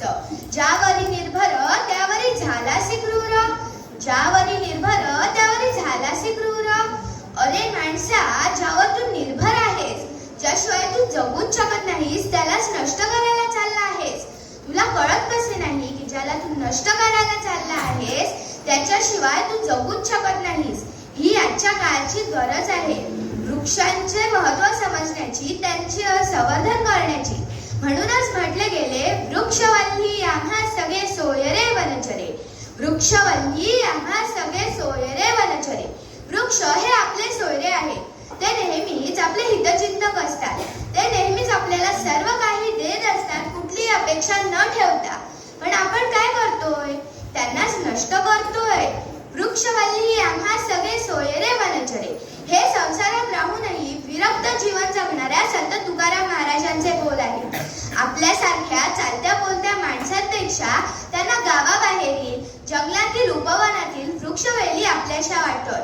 मानवी जीवनातील मोह, क्रोध, मद, मत्सर यासारख्या विकारांपासून दूर असलेली ही वृक्षवेलींची संपदा तुकारामांना अधिकच आवडेल. कारण यांच्या सहवासातच या महान विठ्ठल भक्ताला स्वतःशी संवाद साधता येईल. मानव व निसर्गसृष्टी ही एकाच विधात्याची लेकरे. पण मानव निसर्गापासून दूर गेला आहे. स्वतःचा भूतकाळ तो पूर्णपणे विसरून गेला आहे. स्वतः केलेल्या प्रगतीमुळे त्याच्यातील अहंकार वाढला आहे. तो मानतो की आपल्यासाठी अशक्य अशी गोष्टच नाही या जगात. ज्या निसर्गाच्या कुशीत तो वाढला हेच मुळात आपण सर्व विसरून गेलो आहोत. आज निसर्गाच्या सानिध्यात नित्यविहार करणाऱ्या ऋषीमुनींनी वेद रचले व भारतीय संस्कृतीची भक्कम बैठक आपल्याला दिली. हे आपण मानव सोयीस्करपणे विसरत चाललो आहोत. दत्तात्रेयांच्या सहवासात नित्यविहार करणाऱ्या ऋषीमुनींच्या वंशजांना आज याच भूमीत वनसंपत्ती वाचवण्यासाठी आंदोलने करावी लागत आहे. सस्यश्यामला असलेल्या वसुंधरेची ही अवस्था कशी झाली मित्रांनो? याचे मुख्य कारण म्हणजे पर्यावरणाचं ढासळलेलं संतुलन, प्रचंड वेगाने वाढती लोकसंख्या, सरपण, वनौषधी, कांद्यासाठी लागणारा बांबू, इमारती, लाकूड, उद्योगधंद्यासाठी लागणारा कच्चा माल इत्यादींसाठी मोठ्या प्रमाणावर वृक्षतोड होते. पृथ्वीवरचे वृक्षांचे आच्छादन केल्यामुळे मातीची धूप होत आहे. मित्रांनो, थोडकी नाही तर वर्षाला सुमारे 600 कोटी टन वृक्षसंपत्ती कमी झाल्यामुळे पावसाचे प्रमाणही कमी होत आहे. देशाच्या अर्थव्यवस्थेवरचा ताण वाढतो आहे. भलेही या सर्वाचं एकच कारण ते म्हणजे बेसुमार जंगलतोड. भलेही संत तुकाराम महाराजांना पर्यावरण हा शब्द माहीत असेल, परंतु जमिनीची धूप, पर्यावरणातील कार्बन डायऑक्साईड, ऑक्सिजन यांच्या प्रमाणाची कल्पनाही नसेल. परंतु तरीही वृक्षवल्ली हे आपले सोयरे आहे असे सांगून सोयरे या एका शब्दात त्यांनी स्वतःच्या मनातील पर्यावरणाच्या संतुलनाविषयीची कल्पना एकवली आहे. या सोयऱ्यांची सोयरी जर आपण जपली तर किती तऱ्हाने ते आपल्यासाठी सोय करतात काय सांगावे. फुलांच्या सुगंधाने, मधुर फळांच्या आस्वादाने, स्नेहाच्या सावलीने मनुष्याला सुखी करणाऱ्या या वृक्षांचा मंत्र एकच, तो म्हणजे सेवितव्ये महावृक्षः फलच्छाया समन्विती यदि दैव फलमनास्ति छाया केन निवार्यते. शकुंतलाला वृक्षलतांनी निरोप देणे. जेव्हा कडवमुनीचा आश्रम सोडून जात असताना सर्व जीवलगांचा निरोप घेत आपला शकुंतला जेव्हा आपला पदर ओढणाऱ्या लाडक्या वेलींकडे पोहोचली, तो प्रसंग किंवा वृक्षवल्ली आम्हा सगळे सोयरे वनचरे हे संत तुकाराम महाराजांनी सांगितलेले नाते आणि झाडांना पाणी घालताना त्यांच्याशी तासनतास खेळत बसावेसे वाटणारे आचार्य अत्रे या सर्वातून एकच सूर निघतो, तो म्हणजे खरोखरच वृक्ष हे मनुष्याचे जवळचे स्नेही आहे. धन्यवाद.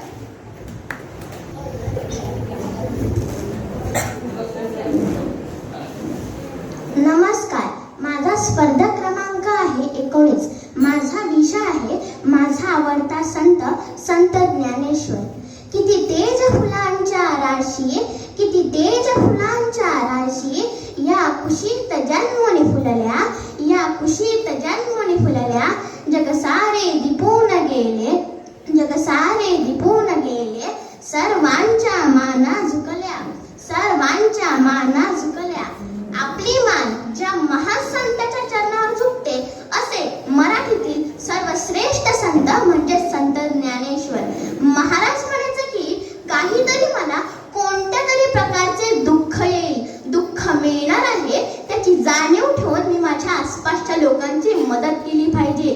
सन्मान प्राप्त झाला तरी ज्याला गर्व होत नाही, अपमान झाला तरी जो क्रोधित होत नाही आणि क्रोध उत्पन्न झाला तरी जो कठोर शब्द उच्चारत नाही, तो मनुष्य सर्वश्रेष्ठ असतो.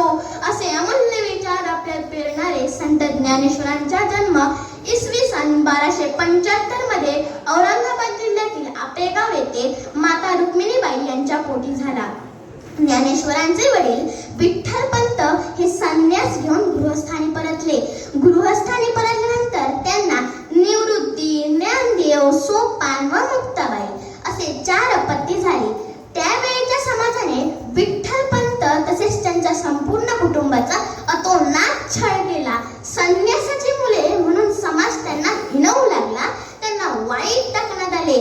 पण संत ज्ञानेश्वरांनी लहानपणापासूनच लोकनिंदेकडे लक्ष न देता आध्यात्मिक प्रगती सुरू केली. संत ज्ञानेश्वर हे ज्ञानाचे मूर्तिमंत प्रतीक होते, तसेच ते विठ्ठलाचे परमभक्त होते.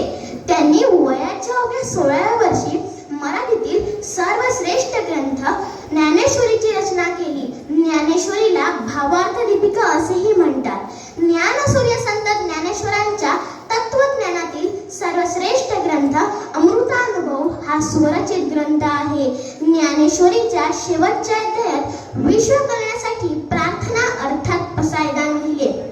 हे पसायदान आजही आपण प्रत्येक आशयात म्हणत आहोत. संत ज्ञानेश्वरांच्या काळात चांगदेव महाराज ही एक विद्वान व्यक्ती होती. त्यांना आपल्या विद्वत्तेचा खूप गर्व झाला होता, म्हणून त्यांनी आजपर्यंत कोणालाही गुरु केले नव्हते. लोकांकडनं असे समजले होते की संत ज्ञानेश्वर त्यांची भावंडे योगी व सिद्ध पुरुष आहेत, म्हणून त्यांनी त्यांना भेटण्याचा निर्णय घेतला. संत ज्ञानेश्वरांच्या भेटीसाठी चांगदेव महाराज वाघावर बसून गळ्यात साप घालून स्वतःचा जय जयकार करत निघाले. इथून संत ज्ञानेश्वरांनी आपल्या अंतदृष्टीने पाहिले की चांगदेव महाराज आपल्याकडे गर्वाने येत आहेत, पण त्यांच्या भेटीस जाण्यासाठी त्यांच्याकडे कोणतेही वाहन नव्हते. म्हणून ते एका निर्जन भिंतीवर बसले व निर्जन भिंतीला म्हणाले, हे निर्जन भिंती, मला व माझ्या भावंडांना चांगदेवांच्या भेटीसाठी घेऊन चल. ती भिंत चालू लागली. सर्व लोक आश्चर्यचकित होऊन संत ज्ञानेश्वरांचा जय जयकार करू लागले. जेव्हा संत ज्ञानेश्वर चांगदेव महाराजांच्या समोर पोहोचले तेव्हा चांगदेव महाराज आश्चर्यचकित होऊन म्हणाले, हे गुरु माऊली, मी तर सजीव वस्तूवर माझे वर्चस्व गाजवतो, तुम्ही तर निर्जीव वस्तूला सुद्धा आपलेसे केले. संत ज्ञानेश्वरांचे महात्म्य खूप मोठे होते. त्यांनी रेड्याच्या तोंडून बेत वदवून घेतला व ब्राह्मणांचा गर्व उतरवला. ते म्हणत असत की माझा जन्म कोठे व्हावा, कोणत्या जाती धर्मात व्हावा, आई वडील कसे असावे हे माझ्या हाती नव्हते, त्यामुळे मी त्याबद्दल तक्रार करत नाही. वयाच्या 21व्या वर्षी त्यांनी इंद्रायणीच्या खाटी संजीवन समाधी घेतली. निजदेहाचे जिजून चंदन, निजदेहाचे जिजून चंदन, तुम्ही वेचला इथे कणकण, तुम्ही वेचला इथे कणकण, आणि फुलविले हसरे नंदन, आणि फुलविले हसरे नंदन. संत ज्ञानेश्वरांच्या स्मृतीस शतशा वंदन, शतशा वंदन, शतशा वंदन. धन्यवाद. 22 वर्षाच्या अल्पायुष्यात ज्ञानेश्वरांनी केलेले कार्य इतके महान आहे की त्याचे मोजमाप करावयास योग्य मानदंड मिळणार नाही. ज्ञानदेवांच्या वाटेला जे जेणे आले तेही उपेक्षिताचे. स्वतःचा कोणताही अपराध नसताना समाजाची निर्गुण वागणूक त्यांना सहन करावी लागली. ज्ञानदेवांच्या जन्मस्थानाबद्दल मतभेद आहे, पण एवढे निश्चितच की 13व्या शतकात अखेरीस त्यांचा जन्म झाला. जन्माला आल्याबरोबरच त्यांच्यावर शिक्का बसला, तो म्हणजे संन्याशाचा मुलाचा, आणि तेथूनच त्यांचा सर्वात सुरू झाला. वयाच्या 8व्या-9व्या वर्षी ज्ञानदेवादी भावंडे पोळकी झाले. त्यांच्यावरील माता पित्याचे छत्र हरपले आणि दुष्ट समाजाने दिलेल्या वाईट वागणुकीमुळे त्यांना जगणेही अशक्य झाले. त्यामुळे ज्ञानदेवांना समाजाचे खरेखुरे दर्शन घडले. ज्ञानेश्वरांमधील समाजचिंतक हा समाजाने दिलेल्या अमानुष वागणुकीतूनच निर्माण होतो. बिरादर ज्ञानदेव मधुकरी मागावयास जेव्हा जात होते तेव्हा संन्यासाचा फोन आला, म्हणून कर्मठ लोके दारे लावून गेले. समाजातील जातीय विषमता ज्ञानदेवांना येथे उमगली, म्हणून त्यांनी भागवत धर्माची स्थापना केली. या भागवत धर्माच्या भगव्या झेंड्याखाली कोणी येऊ शकत असेल. त्यात नरहरी सोनार होता, बंगा महाल होता, गोरा कुंभार होता, सावता माळी होता, जोगा परमानंद होता, नंद खाटी होता. या साऱ्यांना घेऊन ज्ञानदेवांनी पंढरीची वारी केली. आज 20व्या शतकात जे आम्हाला करता येत नाही ते ज्ञानदेवांनी 900 वर्षापूर्वी साध्य केले आणि हिंदू धर्मातील जातीय बंधनावर घाला घातला. म्हणून कवी बी म्हणतात, या बड्या बंडवला ज्ञानेश्वर माने पहिला. ज्ञानेश्वरांचे दुसरे कार्य म्हणजे भक्तीचा सुलभ मार्ग दाखवून दिला. ज्ञानेश्वरांच्या पूर्वीच्या काळी देवाच्या मूर्तीची षोडशोपचारे पूजा केली जाई. या पूजेचे अवडंबर फार मोठे होते. ज्ञानेश्वरांनी पाहिली की गोरगरिबांना अशा तऱ्हेची पूजा करणे अवघड जाते. लबाड पुजारी त्यांना नाडतात, म्हणून त्यांनी सर्वांना सोपा मार्ग दाखविला. देव भावाचा भुकेला आहे. देवाला तुमची पाने, फुले, धूप, दीप, नैवेद्य काही नको. फक्त भक्ती भावाने त्याचे नाव घ्या. देव तुमच्या मदतीला धावून येईल. असा हा सोपा मार्ग ज्ञानेश्वरांनी अनुसरला आणि इतरांना सांगितला. ज्ञानेश्वर एक संत होते, देवाचे श्रेष्ठ भक्त होते. भक्तीरस आढळताना त्यांच्याकडून झालेली साहित्य निर्मिती हे महाराष्ट्र सार स्वतःचे मुळात फिरलेले आहे. त्याबद्दल लिहिताना टीकाकार म्हणतात, आमच्या मराठीचे भाग्य असे आहे की तिचा पहिलाच कवी एवढा महाकवी होऊन गेला की त्याच्या काव्यशक्तीला स्पर्श करण्याचे सामर्थ्य अजून मराठीत निर्माण झाले नाही. मी तर अभिमानाने म्हणतो, मराठीचा जन्ममुखी हनुमानांसारखा झाला. हनुमंताने जन्मास येता जे पहिले उद्यान केले ते म्हणजे सूर्यबिंबाला गाठण्यासाठी. मराठीचा पहिला ग्रंथ ज्ञानेश्वरी तिनेही उद्यान एवढे जबरदस्त केले आहे की तिच्या जवळपास जाऊन पोहोचण्यासाठी बाकीच्या कवींना सारखी धावपळ करावी लागते. शेवटी मी एवढेच म्हणेन, इंद्रायणी काठी देहाची आळंदी, इंद्रायणी काठी देहाची आळंदी, लागली समाधी ज्ञानेशांची, लागली समाधी ज्ञानेशांची. धन्यवाद. काळ घालवू नको रे अंतरीचा ज्ञान दिवा मालवू नको रे असा दिव्य संदेश देणाऱ्या संत सोयरोबांच्या आत्मसाक्षात्कार भूमीतील व्यासपीठावर विषय मांडते माझा आवडता संत सोयरोबांना. सुचिन्ना श्रीमंता गेले योग भ्रष्ट विजायते या भगवत युक्तीप्रमाणे नाथांचा जन्म इसवी सन 1714 मध्ये पाहिले गावात आपली कुटुंबाचा साक्षात योगाची लक्षणे घेऊन जन्मलेल्या या अलौकिक बालकाचे नाव अच्युत ठेवण्यात आले. वडिलांच्या आज्ञेखातर गृहस्थ धर्म स्वीकारला तरी परमार्थांची ओढ होती. वडिलोपार्जित कुलकर्णी पद सांभाळताना सरकारी कामांबरोबरच देवपूजा, धर्मग्रंथ वाचन, पदरचना यात मन रमत होते. संगीताची आवड आणि अतिथ्यशीलता हे नाथांचे खास विशेष. पूर्वजन्मीची योग साधना आणि या जन्मीची भक्ती साधना यामुळे त्यांची वाटचाल असामान्यकडे होऊ लागली. कुलकर्णी वृत्ती सोडून आत्मानंदात तल्लीन होण्याची ओढ वाढू लागली. मनातील तीव्र इच्छा पूर्ण होण्यासाठी काही प्रयोजनही लागते. अगदी तसेच घडले. एकदा ऐन उन्हाळ्यात सोयरोबा देवपूजा करताना सावंतवाडीहून राजसाहेबांचे तातडीचे निमंत्रण आले. नाईलाजाने देवपूजा तशीच टाकून आईने दिलेला फणस घेऊन सावंतवाडीच्या दिशेने पायी निघाले. इन्सुली डोबाशे येथे येताच विश्रांतीसाठी वडाच्या झाडाखाली मोठा पाषाण पाहिला. जवळूनच वाहणारा झुळझुळत्या झऱ्यात हातपाय धुवून फणस फोडला. आता गरे खाणार इतक्या दावा झाला. बाबू हमको कुछ देता है? नातांनी हात जोडून प्रार्थना केली. या आपण तृप्त व्हा. स्वरांची जागा आकृतीने घेतली. भव्य पुरुष नाथपंथी वेश आकृतीस नमस्कार करून फोडलेला फणस त्या योग्यासमोर ठेवला. योग्याने चव चाकून 5 गरे सोयरोबांच्या हाती दिले. त्यांच्या मस्तकी हात ठेवून म्हणाले, मी गैबीनाथ तुझे वैराग्य पाहून संतुष्ट झालो. यापुढे तू अच्युत आंबे नाहीस तर तू सोयरोबा. सोहम मंत्राचा जप कर. आकृती अदृश्य झाली. पण संत सोयरोबांना गैबीनाथांचा साक्षात्कार आत्मानुभव होऊन गेला.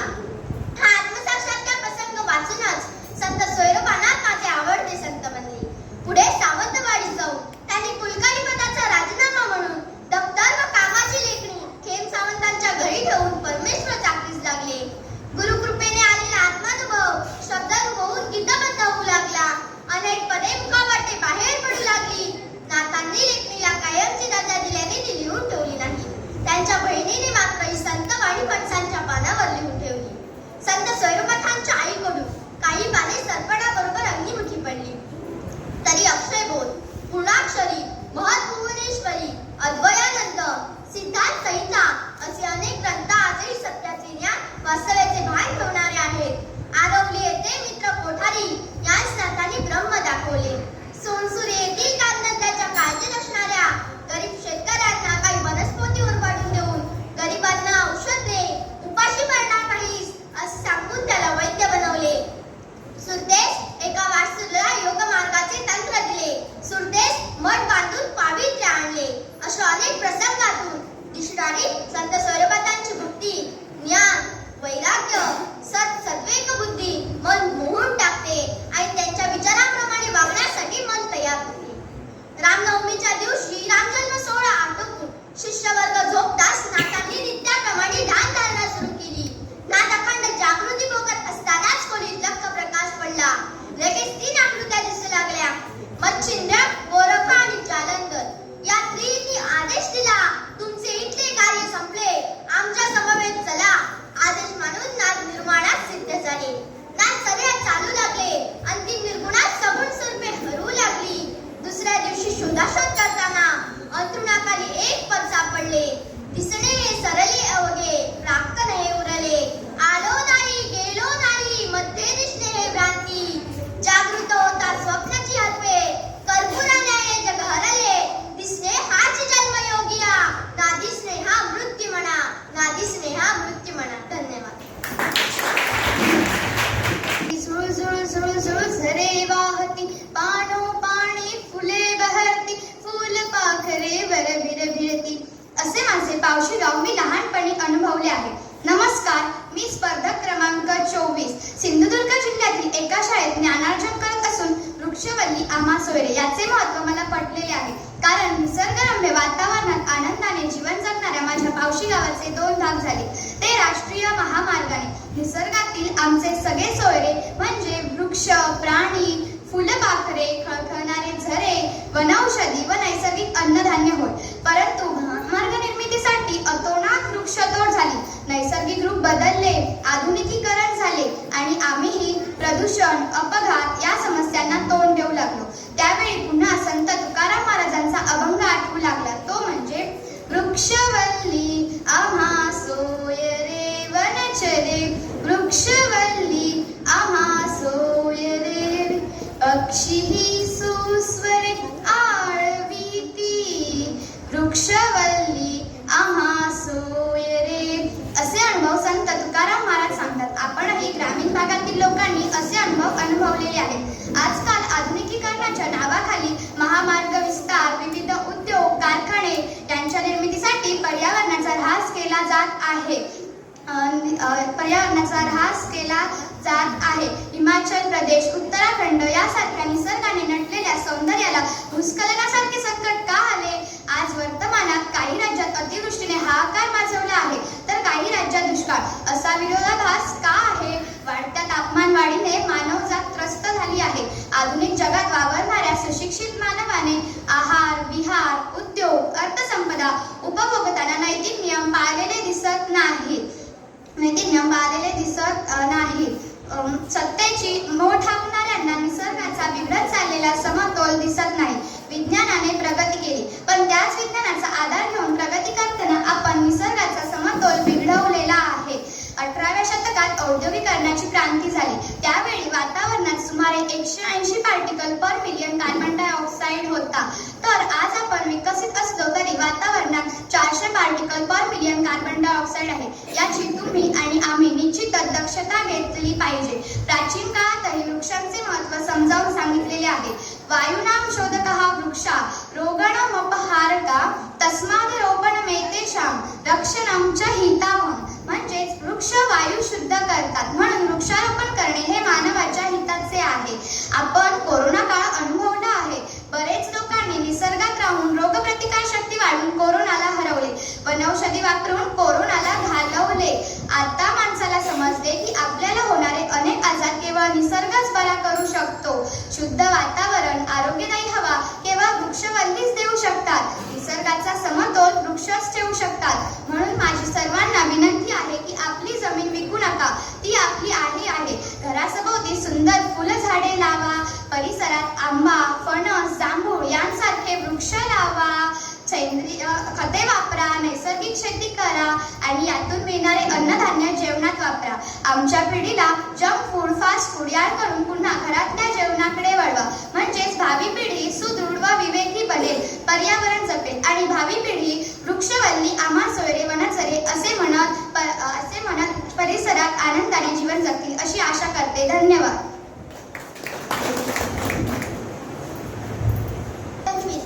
माझा वक्तृत्वाचा विषय आहे माझा आवडता संत. ब्रह्मज्ञान, भक्ती, गुरुपद वाङ्मय आणि विशाल लोकसंग्रह या पाकयज्ञाने वैभव संपन्न असलेले श्री समर्थ रामदास स्वामी जगामध्ये पहिल्या प्रतीचे संत होऊन गेले. जामगावच्या खेडेगावी शके 1530 चैत्र शुद्ध 19 त्यांचा जन्म झाला.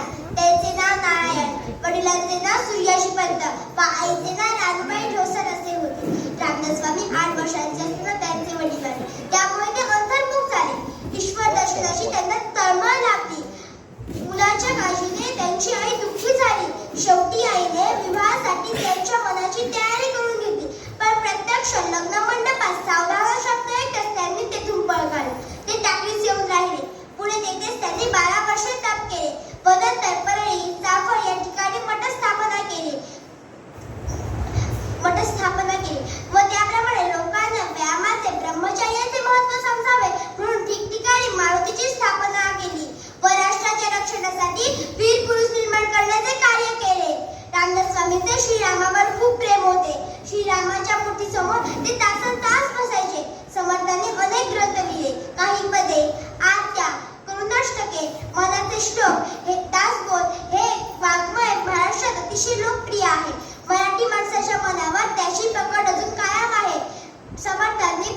वाङ्मय लिहून ठेवले आहे. वाङ्मय भांडारात श्रीमद दासबोधा ग्रंथ एखाद्या कवीने लिहिल्याप्रमाणे शोभून दिसतो. रामदास स्वामी म्हणतात, माणसाचे बहिरंग सुधारण्यापेक्षा अंतरंग सुधारले पाहिजे. सध्या रस्त्याच्या कडेला जागोजागी ब्युटी पार्लरचे बोर्ड पाहावयास मिळतात, पण ब्युटी पार्लरचा उपयोग शरीराच्या बाह्य साफसफाईसाठी केला जातो. तर रामदास स्वामींचे मनशिश्लोक हे अंतर्मनाचे ब्युटी पार्लर आहे. रामदास स्वामींनी काही श्लोकातून मुलांसाठी खास बोध केला आहे. मुलांनी आपले जीवन कसे सुसंगत, सत्याशी निगडीत, प्रामाणिकपणे जाणीवपूर्वक जोपासावे. जीवनातल्या मांगल्याचा समर्थांनी इथे विचार केला आहे. सत्याशी काम करा, सत्याने वागा, सत्याने बोला, संत सज्जनांच्या सहवासात राहा, नित्य नेमाने आपले आयुष्य जगायला शिका. हा उपदेश रामदास स्वामींनी मुलांना दिला. रामदास स्वामी मुलांना आवर्जून सांगत की एखाद दिवसभरात एखादी ठराविक वेळ सांभाळून काहीतरी लिहा. लिहिण्याची सवय ठेवा, त्यामुळे आपले विचार प्रकट व्हायला मदत होते. बहु खेळ खोटा, सदा लस्य खोटा, समजताशी भांडेल दोषी करता, बहुता जणाला विजीवेची जावे, भले संगती न्याय तेथे भिजावे. या श्लोकातून रामदास स्वामी मुलांना पुन्हा पुन्हा सांगत आहे की सारखा खेळ हा खोटा आहे. सारखा खेळ खेळत बसू नये आणि आळशीपणासारखे झोपून राहू नये. एकदा की माणसाच्या अंगात आळस भरला की माणसाच्या उत्साहात संचार होत नाही. आळशी माणसाची कुठलीही कामे पूर्ण होत नाही. म्हणून रामदास स्वामी मुलांना सतत सांगतात की लहान वयातच सोडा. रामदास स्वामी खरोखरच खूप लोकोत्तर पुरुष होते, त्यामुळे त्यांचा शिष्य परिवार अफाट होता. त्यांचे बोलणे, चालणे, ऐकणे, समजावून घेणे आणि समजावणे ही सारखीच विलक्षणे होती. शुका सारखे पूर्ण वैराग्य ज्याचे, वैशिष्ठा परिज्ञान योगेश्वराचे, कवी वाल्मिका सारखा मान्य ऐसा, नमस्कार माझा सद्गुरु रामदासा, नमस्कार माझा सद्गुरु रामदासा. इथे मी थांबते. जय जय रघुवीर समर्थ. धन्यवाद. नमस्कार, मी स्पर्धक क्रमांक 26. वृक्षवल्ली आम्हा सोयरे वनचरे, पक्षीही सुस्वरे आळविती. संत तुकाराम महाराजांची ही अभंगवाणी आजच्या विज्ञान युगातही किती महत्त्वाची आहे हे आपण जाणतो. निसर्गाशी आपली नाळ कशा प्रकारे जोडली गेली आहे हे या वाणीतून संत तुकाराम महाराजांनी अचूकपणे वर्णिले आहे. मित्रांनो, निसर्ग म्हणजे काय? तर निसर्ग म्हणजे या पृथ्वीवरील सजीव व निर्जीव सर्व गोष्टी आणि या सर्वात महत्त्वाचा घटक म्हणजे हिरव्या रंगाची मुक्त हस्ताने उधळण करणारी झाडे, बिनभिंतीची उघडी शाळा, लाखो इथले गुरु, झाडे वेली पशु पाखरे यासी दोस्ती करू. किती समर्पक शब्दरचना आहे ही. मानवाला त्याच्या सर्वांगीण विकासासाठी निसर्गातच असंख्य गुरु आणि वृक्षांसारखे मित्र भेटतात, जे निस्वार्थ भावनेने पावला पावलावर आपली मदत करीत असतात.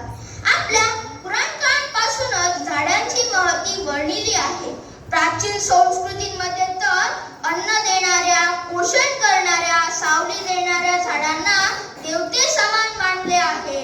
तुळस, वड, पिंपळ, औदुंबर या झाडांना तर विशेष महत्त्व प्राप्त झाले आहे. तुळशीला तर आपण आपल्या अंगणातच मानाचे स्थान दिले आहे. गणपतीला दुर्वा प्रिय, विष्णूला तुळस प्रिय, महादेवांना बेल प्रिय, तर दत्तगुरूंना औदुंबर प्रिय. यावरूनच झाडांचे महत्त्व अधोरेखित होते. मित्रांनो, आपण हे नेहमी लक्षात ठेवले पाहिजे की आपण जे श्वास घेतो ते फक्त आणि फक्त झाडांवरच अवलंबून आहे.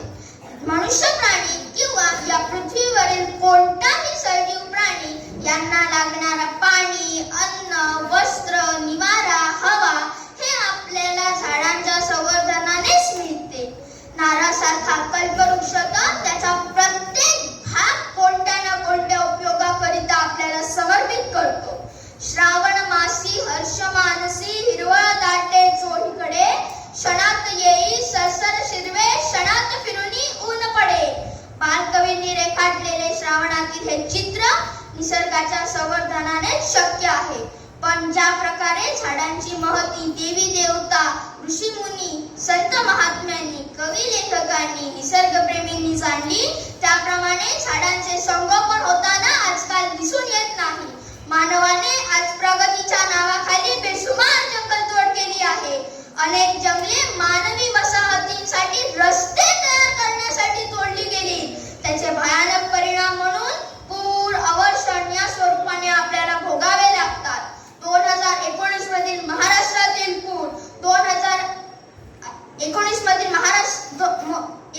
महाराष्ट्रातील पूर 2018 मधील केरळमधील पूर व यंदाचा हिमाचल प्रदेश मधील पूर याचीच उदाहरणे आहेत. आज शेती व शेतकरी दोघेही संकटात सापडले आहे. झाड वाढत्या वयाबरोबर निसर्गाचे सौंदर्य देखील वाढवते आणि त्या सौंदर्यामुळे आपले मन देखील प्रफुल्लित होते. झाडे म्हणा किंवा निसर्ग म्हणा हे आपल्याला नेहमी भरभरून देत असतात, परंतु ते आपल्याकडून कधीही परतफेडीची अपेक्षा ठेवत नाही. म्हणून मानवाने फक्त झाडांकडून ओरबडून घ्यायचे का? मानवाचा हा स्वार्थीपणा कधी कमी होणार? मित्रांनो, झाडे हे किमयागार आहे. आपले भविष्य झाडांच्या संवर्धनावरच शक्य आहे. नका तोडू वृक्षराई, होऊ नका अविचारी, नाहीतर पुढच्या पिढीचे फाल तुम्ही मारे काही. शेवटी झाडे आहे तर श्वास आहे आणि श्वास आहे तर आपण आहोत हे समीकरण आपण लक्षात ठेवले पाहिजे. धन्यवाद. जय हिंद, जय महाराष्ट्र. मान्यवर अध्यक्ष आणि माझ्या बालमित्रांनो, सर्वांना माझा नमस्कार. आज मी तुम्हाला वृक्षांना सोयरे याविषयी काही 2 शब्द सांगणार आहे. ते तुम्ही शांततेने ऐकून घ्या अशी माझी नम्र विनंती. संत तुकाराम महाराजांना 300 वर्षापूर्वीच वृक्षांचे महत्त्व कळून आले होते आणि म्हणूनच ते म्हणतात ना, वृक्षांनी आम्हा सोयरे वनचरे पक्षीही सुस्वरे आडवी. खरोखरच वृक्ष हे आपले मित्र आणि सोयरे आहेत. ते नेहमी आपल्याला देण्याचेच कार्य करतात.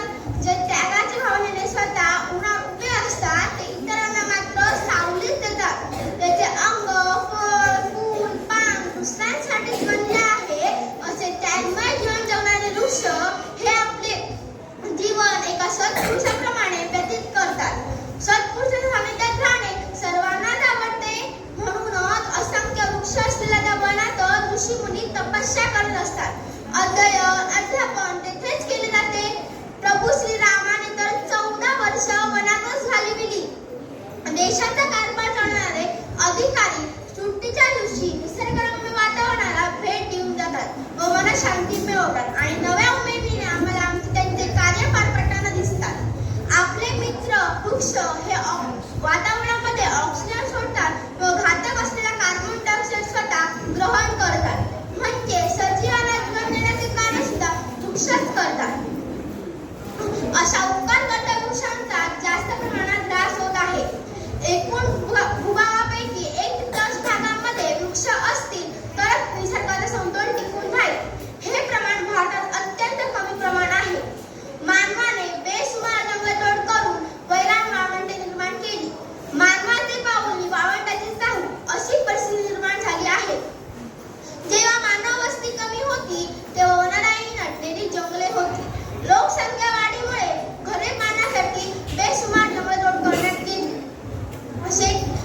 शेतीसाठी वृक्षतोड करण्यात गेली.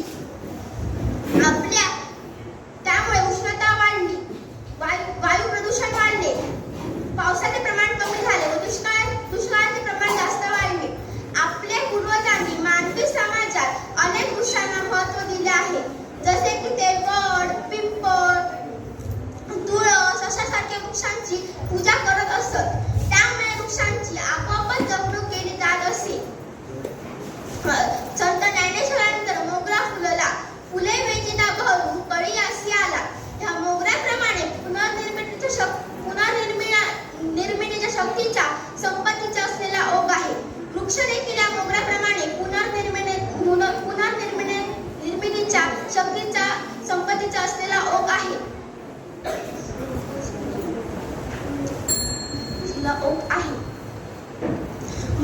म्हणूनच शासनाने वन महोत्सव हा राष्ट्रीय सण मानलेला आहे. कुटुंबात नवीन बालक जन्माला आले की त्या बालकाबरोबर कुटुंबाने एकतरी रोपटे लावले पाहिजे व त्या रोपट्याची त्या बाळाप्रमाणे काळजी घेतली पाहिजे. आपण लग्न, मुंज, वाढदिवस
विजयी घोषित करते आहे.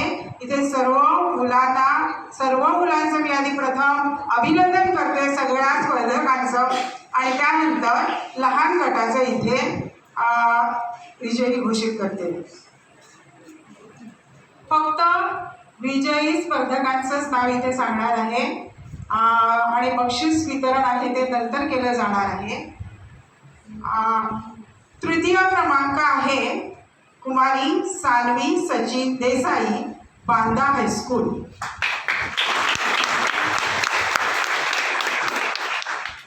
द्वितीय क्रमांक आहे कृष्णा संदेश पालव, इंसुली नंबर 4. आणि प्रथम क्रमांक आहे श्रावणी संगमेश्वर ज्योती, पंदूर इंग्लिश स्कूल आहे. त्यातला पहिला आहे कुमार नील नितीन बांदेकर, जिल्हा परिषद प्राथमिक शाळा, बांदा नंबर 1. उत्तेजनार्थ दुसरा क्रमांक आहे साक्षी मोहन दळवी, जिल्हा परिषद प्राथमिक शाळा, वजराट नंबर 1.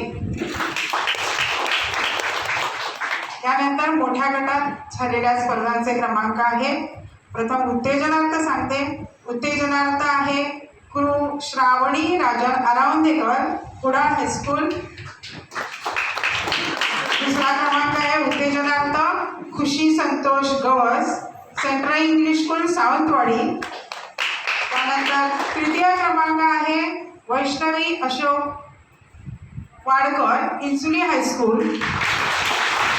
द्वितीय क्रमांक आहे मैत्री मकरंद आपटे, कनेडी हायस्कूल. आणि प्रथम क्रमांक आहे कुमार आदेश हिराकांत खानोलकर, कर्णे हायस्कूल. सर्व विजयी स्पर्धकांचं हार्दिक अभिनंदन.